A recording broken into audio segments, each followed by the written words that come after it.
Մեծարգո վարչապետ, ինչպիսի փոփոխություններ կամ բարեփոխումներ են նախատեսվում պետական կառավարման արդյունավետությունն ու թափանցիկությունը բարձրացնելու համար, եւ արդյոք պետական համակարգում աշխատավարձերի բարձրացում նախատեսվում է։ Ես արդեն անդրադարձա այդ հարցին, մենք ոչ թե աշխատավարձերի բարձրացման քաղաքականություն ենք վարում, այլ հիմա կառավարության հաջորդ նիստում թերևս կընդունենք պիլոտային ծրագիր, որի իմաստը հետևյալն է. նախորոշված առաջնահերթությունների կատարման արդյունքների հիման վրա որոշակի ինդեքսացիոն համակարգեր ստեղծել։ Այսինքն ինչն է դրա իմաստը։ Մենք նախարարություններին, գերատեսչությունների հետ հաղորդակցության միջոցով յուրաքանչյուր կիսամյակից առաջ իրենց կողմից ընդունում ենք պլան, ծրագիր, թե որն է առաջիկա 6 ամսվա անելիքներից ամենակարևոր 3-ը, պայմանականորեն երբեմն կարող է լինել 4-ը եւ 5-ը։ Դա արձանագրելով 6 ամիս հետո ամփոփում ենք արդյունքները փոխվարչապետերի եւ իմ մասնակցությամբ եւ գնահատում ենք եւ այդ գնահատականի հիման վրա նաեւ որոշակի վարձատրության համակարգի վրա ունենում է ազդեցություն։ Այսինքն սա ոչ թե աշխատավարձի դրույքաչափի փոփոխություն է լինելու, այլ աշխատանքի արդյունքի գնահատման հիման վրա վարձատրության որոշակի աճ, բայց այստեղ կարևոր մի առանձնահատկություն էլ կա, որը ուզում եմ ընդգծել, այդ հավելյալ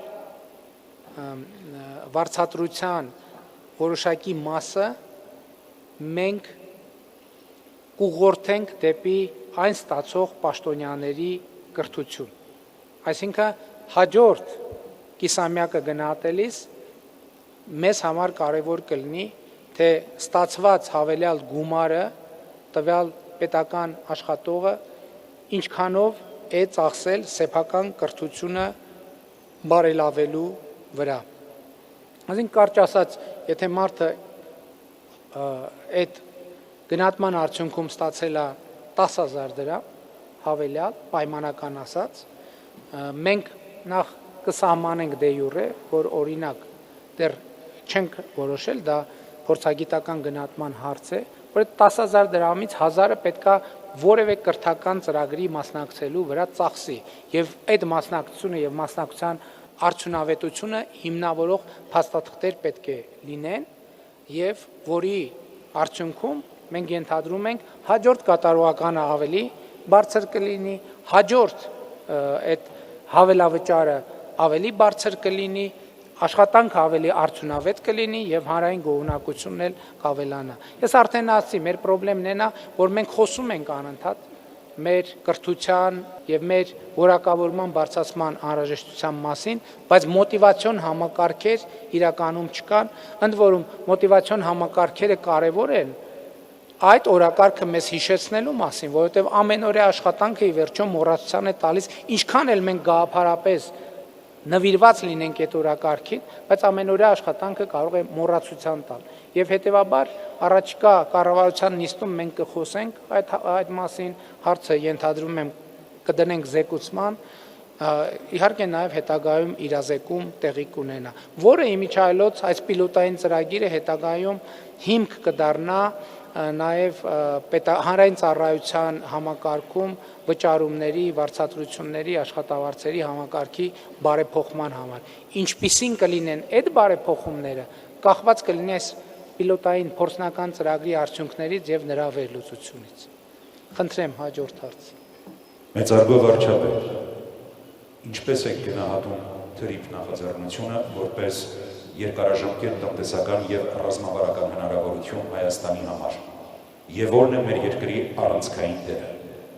Թրիպրուտ նախագիծը համարում եմ շրջադարձային, մեր երկրի դերն էլ առանցքային է ակնհայտորեն եւ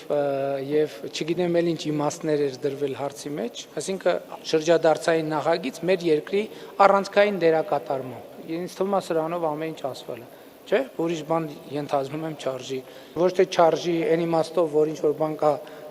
չարժի ավելացնել, այլ դա ամբողջությամբ արտահայտում է նախագծի իմաստը։ Մնացած մասերով իրականում շատ խոսել ենք եւ շատ խոսելու ենք, ես էլ պլանավորում եմ եւ որևէ մուտք կետ եւ անթափանցիկ նրբություն չկա եւ դրա մասին մենք շարունակաբար խոսենք։ Շրջադարձային ծրագիր Հայաստանի Հանրապետության առանցքային մասնակցության կամ դերակատարման։ Խնդրեմ հաջորդ հարց։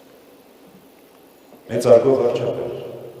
կրթության ոլորտում ինչ սկզբունքային փոփոխություններ են նախատեսվում մրցունակ եւ ժամանակակից կրթություն ապահովելու նպատակով։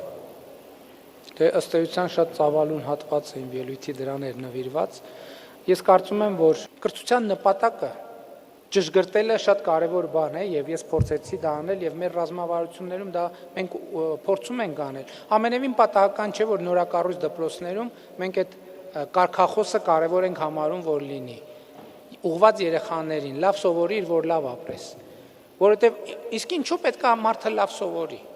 Ինչու պետք է մարդը լավ սովորի։ Երեխայի համար սա պետք է շատ հստակ եւ հասկանալի լինի։ Եվ նաև կրթությունը շատ կարևոր է մարդը բարձրագույն արժեք է կարգախոսի իրականացման համար։ Եվ մենք պետք է կարողանանք այդ կարգախոսին հակառակ կողմից էլ նայենք։ Կառավարության կողմից բոլորը գիտեն, որ մարդը բարձրագույն արժեք է եւ բոլորի, ձեր բոլորի ջանքերը պետք է ուղղված լինեն մարդուն։ Բայց հակառակ կողմն էլ կա։ Եթե պետության համար մարդը բարձրագույն արժեք է, բա մարդու հենց իր համար ինքը պետք է լինի արդյոք բարձրագույն արժեք թե չէ։ Ոնց կարա մարդը ինքը իր համար բարձրագույն արժեք չլինի, ինքը իրեն բարձրագույն արժեք չհամարի եւ ակնկալի, որ ուրիշը իրեն բարձրագույն արժեք համարի։ Այստեղ տրամաբանական բան կա, խզված կա։ Եվ մեր գնահատականն է նա, որ մարդը ինքը իրեն բարձրագույն արժեք կարող է համարել ինքը իր կրթությանը պատշաճ ուշադրություն դարձնելով։ Ընդ որում կրթություն ասելով մենք չպետք է հասկանանք, որ միայն ուշադիր լինի ֆիզիկայի, քիմիայի եւ մյուս։ Կրթությունը շատ ավելի լայն հասկացություն է։ Սկսած հազար ներողություն, բայց սնվելը, սննդակարգը, սնվելու ձևը ինքը նույնպես կրթական հարց է։ Առողջ ապրելակերպով ապրելը կամ չապրելը ինքը նույնպես կրթական հարց է։ Կներեք փողոց դուրս գալու դեմքի արտահայտությունը նույնպես կրթական հարց է։ Հերթ կանգնելը այո ակնհայտորեն։ Հազար ներողություն տանը ունեցած ընտանիքի միջավայրում ունեցած դեմքի արտահայտությունը նույնպես կրթական հարց է։ Աշխատավայրում ունեցած դեմքի արտահայտությունը նույնպես կրթական հարց է։ Արտաքին տեսքը նույնպես կրթական հարց է։ Բարև տալու ձևը նույնպես կրթական հարց է։ Եվ ես համոզված եմ, որ մեր պետության հարատևության այդ հազարամյա օրակարգը այսպիսի փոքր դետալներից է կառուցված։ Եվ համոզված եմ, որ երբ որ մենք փորձում ենք ուսումնասիրել, շատ մեծ աղմուկներ են առաջանում երբեմն, թե մենք ինչ ենք ուսումնասիրում եւ ինչի համար։ Մենք օրինակ վերջին տարիներին իհարկե սկսած 2000, եթե չեմ սխալվում, 20 թվականից մենք փորձեցինք մեր իրականությունը հասկանալ ոչ ավանդական ձևով։ Փորձել մեր իրականությունը հասկանալ մեր կենցաղից, ինչ կապ ունի մեր կենցաղը մեր իրականության հետ։ Եվ նաև այդ է պատճառն ասում, ոնց կարանք մեր տներում մենք, ասենք օրինակ ծննդյան հոբելյան անելիս, մեր ընտանեկան 47,000 դրամը ծախսենք անարդյունավետ, մեկը ծախսենք այնպես, որ վերջում այդ ափսոսանքի զգացումը մնա, որ մեկը ինչ-որ բան կամ պակասեց կամ ավելացավ։ Չէ, մեր սեղանն է ինչ-որ բան կամ պակասում է, կամ ավելանում է։ Ոնց կարող ենք մենք այդ սեղան պատրաստողներ, այդպես հյուր ընդունողներս, այդ 47,000 դրամը ծախսենք մի տրամաբանությամբ, հետո գնանք կառավարության դալիճը մեզ փոխում է, նստենք կառավարության նիստի սեղանի շուրջ եւ 470 միլիոն դրամը լրիվ ուրիշ հակադարձ ուրիշ տրամաբան չի կարող այդպեսի բան չի կարող լինել։ Եվ հետեւաբար, եթե մենք ուզում ենք 470 միլիոն դրամը ծախսել մաքսիմալ արդյունավետությամբ, դրա համար առաջին քայլը մեր 47,000 դրամը պետք է կարողանանք ծախսել մաքսիմալ արդյունավետությամբ։ Ես ուրիշ ճանապարհ չեմ տեսնում։ Եվ սա ես ներողություն եմ խնդրում, մի քիչ էլի երկար պատասխանելու բանի մեջ չընկա։ Ես օրինակ նայում եմ, բոլորս էլ մենք հարսանիքներ ենք գնում, լավ է հարսանիքները թող շատ լինեն։ Մեր այսօրվա մեր կուլտուրայի մեջ այն սեղանները, որի շուրջ մենք նստում ենք։ Երբ որ մենք արդեն դուրս ենք գալիս հարսանիք, ավարտվել է հարսանիքը։ Այդ սեղանի վրա այնքան բան է մնում, որ կարելի է 3 հատ էլ տենց հարսանիք անել։ Բայց ժողովուրդ ջան, անարդյունավետ ծախս է, վատնում է։ Ում փողն ենք մենք վատնում։ Թվում է թե մարդը ինքը իր փող, ոչ, դա մեր փողն ենք վատնում։ Մեր երկրի ավելացված, մեր երկրի հնան ենք սխալ ձևով վատնում։ Ոնց լուծել ես խնդիրը։ Կարճոք մի կառավարության ինչ ոստիկանությունը գնա մտնի սեղանները կամ կառավար, ոչ, մենք պետք է խոսենք սրա մասին, պետք է առերեսվենք, պետք է խոսենք առանց ամաչելու, առանց նեղվելու, որովհետև էդ էլ կա, մեր գործընկերներն էլ են ասում, եւ ես համաձայն եմ, այդտեղ այդ ներբությունը կա, որ ես մեկ կառավարության նիստերի ժամանակ այս թեմաների մասին խոսում եմ, այնպես տպավորություն կարա ստացվի, թե ես մեր հանրությանը դիտողություն եմ անում, բայց ես իմ մասին եմ ասում։ Ես ինչ որ ասում եմ, իմ մասին եմ ասում։ Որտեւ այդ 47,000 դրամը իմ կողմից մեր տանը, հեսա նոր տարի է գալիս, բոլորդ այդ նույն խնդիրների առաջ կանգնելու եք։ Որտեւ ես մեր ընտանիքի օրինակով կարամ ասեմ, 7 անգամ փորձել ենք ինչ որ մոդել փոխել, մեկը չի ստացվում։ Որովհետև ուզում ենք մոդելը փոխել, բայց դրա գիտելիքը մենք չունենք։ Դա կրթական հարց է, պետք է սովորենք ոնց։ Որովհետև քչացնում ես պակասը, ավելացնում ես շատը։ Ոնց որոշել, օրինակ, ոնց որոշել։ Եվ ստեղ լուրջ խնդիրներ կան։ Խնդրեմ հաջորդ հարցը։ Մեծարգո վարչապետ, տեղական ինքնակառավարման մարմինների աշխատանքը ուժեղացնելու ուղղությամբ ինչ նոր գործիքակազմ է նախատեսվում համայնքային զարգացման աջակցելու համար։ Գիտեք, որ վերջին տարիներին դոտացիաները աննախադեպ ծավալների են հասել, սուբվենցիոն ծրագրերով մենք շատ մեծ ներդրումներ ենք անում համայնքներում։ Իհարկե հիմա քննարկումներ կան եւ բանավեճեր կան, նաեւ հարկային որոշակի մասհանումներ անելու վերաբերյալ համայնքները ուժեղացնելու։ Ես գիտեք սկզբունքորեն նեգատիվ չունեմ այդ հարցի վերաբերյալ, այստեղ ինձ ուրիշ հարց է հուզում ավելի շատ, մենք պետք է համեմատենք դա իմ ասած մեր պետության աերոդինամիկայի խնդրի հետ, որովհետև գիտեք այնուամենայնիվ, երբ որ մենք այս օրակարգերը արձանագրում ենք եւ ասում ենք, որ պետությունը մեզ համար բարձրագույն արժեք է, մենք պետք է աերոդինամիկ առումով ուժեղ պետություն ունենանք եւ այստեղ փորձագիտական եւ քաղաքական քննարկման հարց է կառավարության եւ տեղական ինքնակառավարման մարմինների բալանսը կամ լիազորությունների ու ազդեցությունների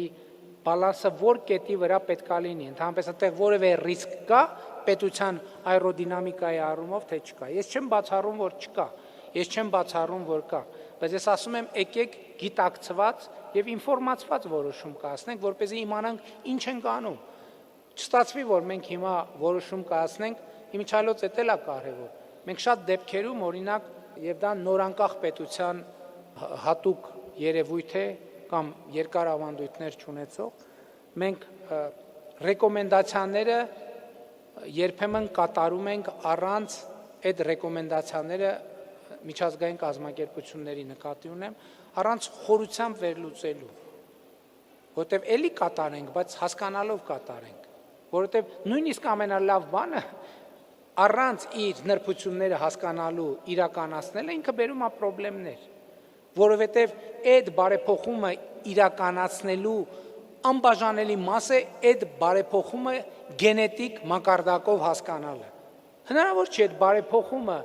իր բոլոր նրբություններով չհասկանալ եւ այն արդյունավետ իրականացնել, որովհետեւ բարեփոխում իրականացնելը մենակ օրենք կամ կառավարության որոշման տեքստ գրելը չի։ Ինքը եթե քո գիտակցության մեջ չմտավ եւ ինքը արդեն քո գիտակցության եւ քո մտածողության ձևի մաս չի, ինքը չի կարող աշխատել։ Եվ հետևաբար ես կարծում եմ, որ հենց այս տրամաբանությամբ պետք է գնանք եւ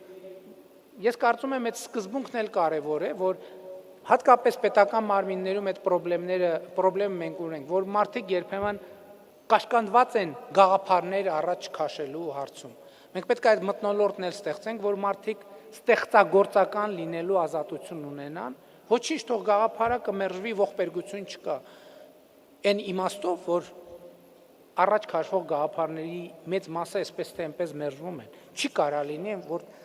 10 գաղափարից 10-ը իրագործվի։ Բայց մի լավ գաղափարի համար պետքա տասնյակ լավ գաղափարներ առաջ քաշվեն, մերժվեն, եւ գուցե մի լավ գաղափարը ձևավորվի այն քննարկման ընթացքում, որի արդյունքում այն ի սկզբանե առաջարկված գաղափարը մերժվելու եւ դրա փոխարեն ծնվելու է բոլորովին ուրիշ այն երազանքի առաջարկը, որը պետք է ի սկզբանե լիներ։ Նկատի ունեմ մտավոր աշխատանքը եւ ստեղծագործականությունը խթանելը պետական համակարգում ամենամեծ մարտահրավերն է եւ ամենամեծ խնդիրը, որը մենք պետք է լուծենք։ Շնորհակալ եմ։